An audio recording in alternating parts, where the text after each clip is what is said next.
Shalom. And I want to start off by giving all the praise, honor, and glory to Yahweh, Bahashem, Yahweh Shai, Bahashem, Wachach, Kodesh. Double honors to my teachers, the apostles, and elders, the great millstone, and salutations to you, Akim, that's out there listening, pushing forward this word with truth and sincerity, and you few Akwat as well, that's listening with sincerity. I'm the brother Machaya from the camp JMS Montreal, coming back with another lesson. Salakia, excuse me.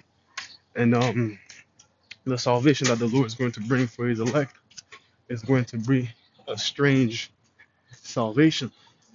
Okay, just the mere fact that, the way that we're going to be delivered, the Barathaza will be of the elect, is going to be by, celestial vehicles. Okay, which those celestial vehicles are the chariots of the Lord. Okay, which the world ignorantly calls them UFOs, UAPs. Okay, unidentified flying objects, right? Thinking it's aliens, green men from Mars. No, okay? Those vehicles that you be seeing in the skies moving, you know, at a speed that, defies gravity, all right? Okay, doing turns that defies gravity. Okay, those vehicles are the vehicle of the chariots of Israel, right? Just like when Elisha, I'm saying, he saw that chariot, taking up Elijah, his teacher, he cried, my father, the chariots of Israel. Let's get that quickly. You know what I'm saying? The chariots. Okay, bear with me. All right. Mm,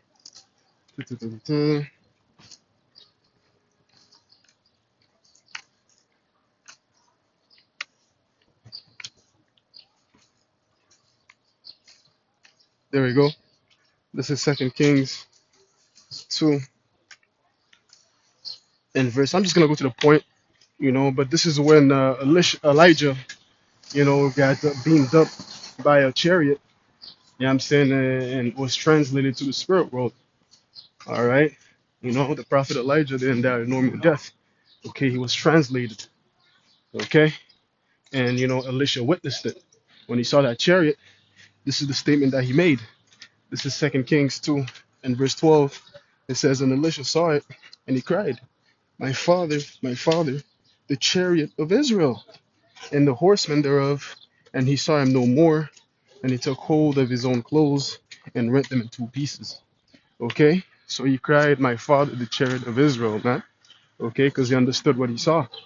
Okay? Our people had pride, our forefathers, they had knowledge of the chariots, man.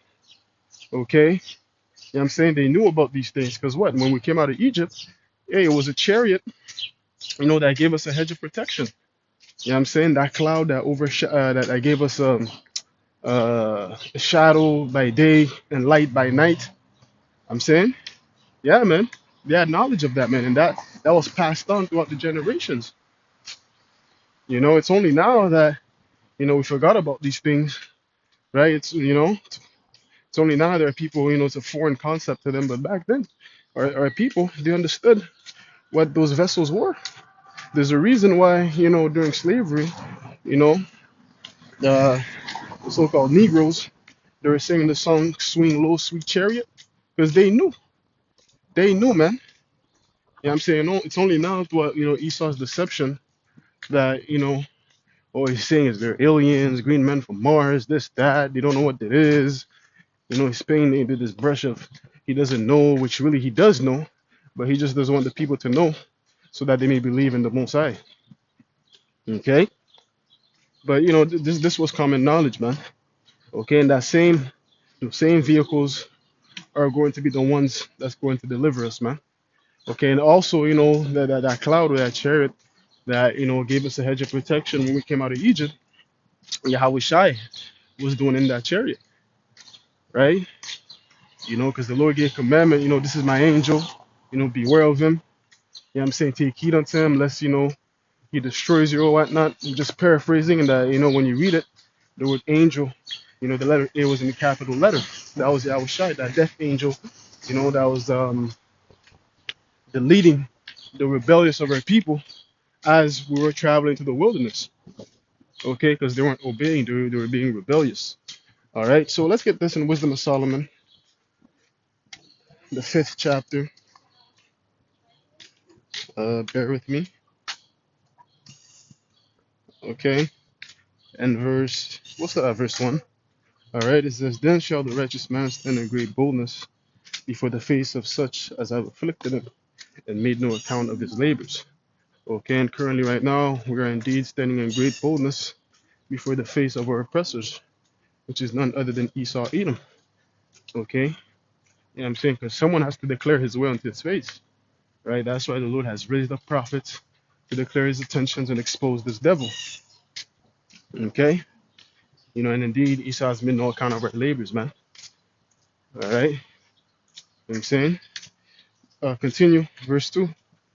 It says, when they see it, they shall be troubled with fear and shall be amazed at the strangeness of his salvation, so far beyond all that they looked for. Yeah, when these people see the elect, the men of the Lord, being delivered, all right, it's going to be a strange thing for them, man. A strange and foreign concept. All right, imagine that, man. You seeing someone getting beamed up into a vehicle that's out of this world, man. You know what I'm saying? That's gonna disturb your mind. Okay, very disturbing. Right? Okay, some people they're going to be awestruck, man. They're like, what? You need to tell me what's going on? Oh, people are being abducted, right? That's what they're gonna think. Well, really, hey, it's for their benefit that they're being abducted, because we know that we can't be on the soils of the earth while the destruction is happening. Especially if you're in Babylon, especially if you're in America. Hey, if you're in America, man, you're not beamed up. Hey, forget it, man. There's no way you could turn. There's nowhere you could go. You know what I'm saying? To be safe from the Lord's wrath, man. Okay? Just being on the earth in general, too, man, because there's going to be a great earthquake, right? Such as the world has never seen, as it says in the book of Revelation. Let's get that real quick. Okay? So it says there's going to be a great earthquake, man. You know what I mean? Um,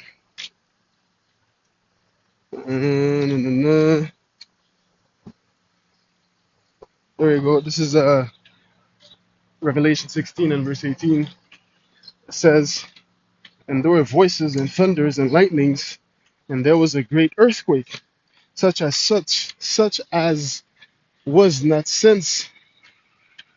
Let me read that again. Revelation 16 and verse 18. And there were voices and thunders and lightnings, and there was a great earthquake, such as was not since men were upon the earth. So mighty an earthquake and so great. You see?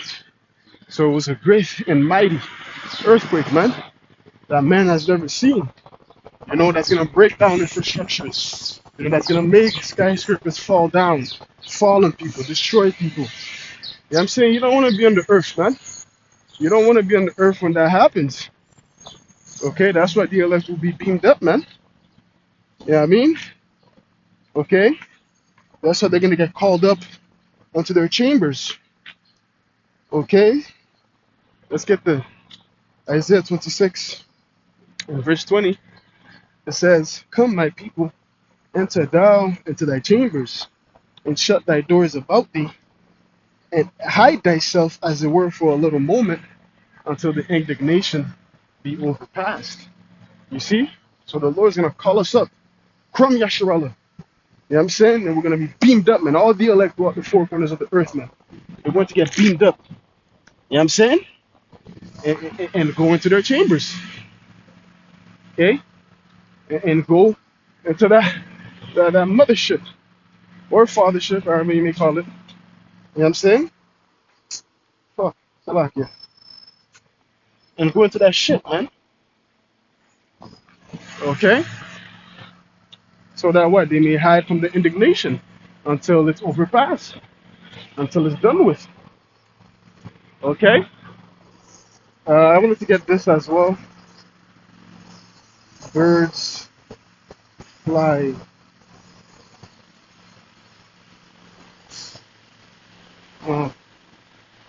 Uh, Windows. I know it's in Isaiah. There we go. Isaiah. Bear with me. Passing by a construction site. It's a bit noisy, so I'm gonna wait till I cross.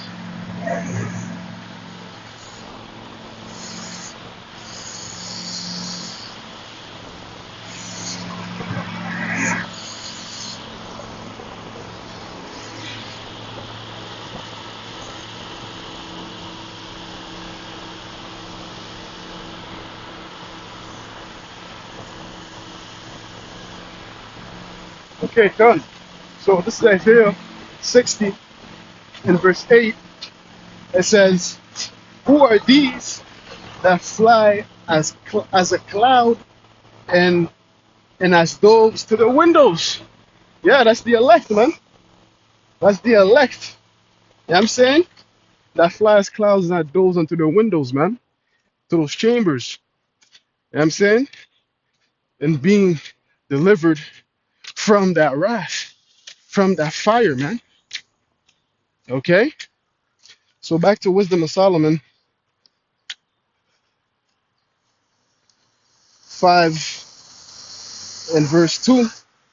It says, "And they repenting and groaning for anguish of spirit shall say within themselves, This was he whom we had sometimes in derision, in a proverbial reproach. We fools act under this life madness, and his end to be without honor." So I'm like, what? These guys? They're being delivered? What? The guys that was in the streets with those dresses? Them? Yeah. You know what I'm saying? Because what? They kind of our life madness, man. They think that we were wasting our time. Can't you find something better to do? Get some money, man. Do something with your life. Why are you wasting your time, you know, every Saturday? You know what I'm saying? In these corners. Why are you wasting your time, man? Not knowing that the time that we're investing in this truth, hey, is for hopefully to get a ticket and that shit, man. You know? So when that comes, man, hey, they're gonna be oh man, amazed and through. Like the scripture is saying.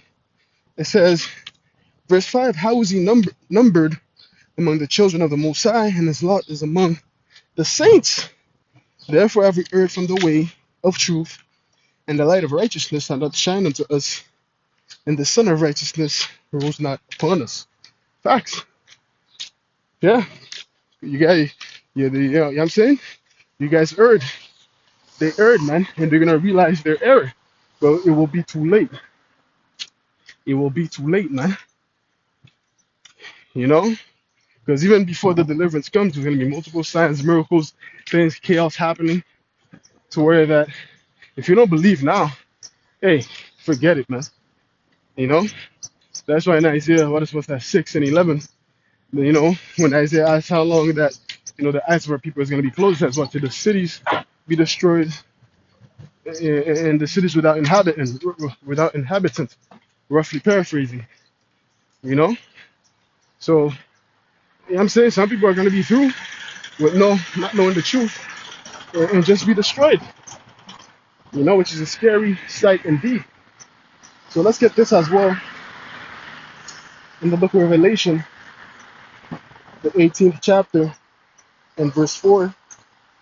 It says, "And I heard another voice from heaven saying, Come out of her, my people, that ye be not partakers of her sins, and that ye receive not of her plagues." Yeah, the Lord's going to call us up and deliver us so that way we don't partake of the plagues, man, that nuclear destruction. Okay? That's going to happen in America and also, you know, throughout the different parts of the earth that the Lord, you know, deems worthy to be destroyed by nuclear fire. You know, two places that we know, according to prophecy, that has to be destroyed with nuclear fire is America and also Israel, our land, because it has to be cleansed and purified. Okay? You know what I'm saying? And wherever else the Lord deems worthy to be, get some liquid fire, hey, you know what I'm saying, those places will be hit too. Okay? But the thing being is that, hey, us will be preserved, man. We're going to go over the ozone layer and watch the destruction as it happens, as it says in Revelation, the 15th chapter, in verse 2. You know what I'm saying? That sea of glass is going to be fire, man. Being up there singing the song of Moses and watching the destruction as it happens, man, and seeing our enemies being burnt up, man. You know what I'm saying? These people, they're not waiting for this, man. They're not, hey, man, it's going to be a beautiful thing, man. Very beautiful sight, man. You know? But hey, that's the point. So I'm going to close it off there, man. Giving all the praise and the glory to Yahweh, to Hashem, Yahweh Shai, Hashem, Dash. Lord willing, this lesson was edifying. Until next time, I will say, Shalom.